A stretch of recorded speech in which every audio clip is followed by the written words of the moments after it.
निमिषा प्रिया के परिवार वालों के लिए एक अच्छी खबर सामने आई है। दरअसल निमिषा को फिलहाल किसी भी तरीके से जान का खतरा नहीं है। यमन की अदालत ने निमिषा प्रिया की फांसी को लेकर कोई भी नई तारीख मुकर्रर नहीं की गई। आज यानी कि 14 अगस्त 2025 को सुप्रीम कोर्ट में निमिषा प्रिया मामले को लेकर सुनवाई चली। दावा किया गया था कि अगर सुप्रीम कोर्ट भारत सरकार को यह आदेश दे कि किसी भी तरीके से राजनीतिक दबाव बना करके निमिषा की वतन वापसी करवाई जाए तो शायद निमिषा प्रिया को बचाने वाली फाउंडेशन को भी मदद मिलेगी। हालांकि ऐसा कुछ भी नहीं हुआ, क्योंकि जो जानकारी सामने आई इसके मुताबिक अब ये पूरा मामला 8 हफ्तों के लिए टाल दिया गया है, यानी कि 2 महीनों के लिए। आखिर कौन सी ऐसी खुशखबरी है जो परिवार के लिए सामने आई है, ये बताते हैं।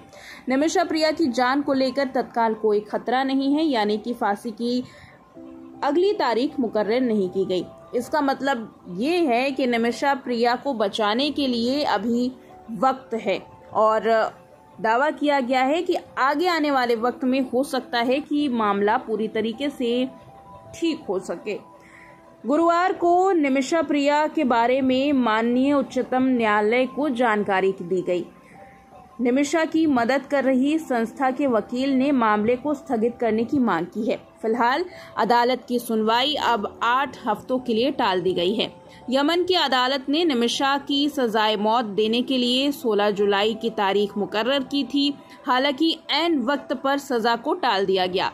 जस्टिस विक्रम नाथ और जस्टिस संदीप मेहता की बेंच वाले मामले को सुनवाई करते हुए ये बताया गया कि निमिषा प्रिया को फिलहाल कोई खतरा नहीं है। सेव निमिषा प्रिया इंटरनेशनल काउंसिल की तरफ से माननीय उच्चतम न्यायालय में पहुंचे वकील ने ये बताया कि फिलहाल बातचीत चल रही है।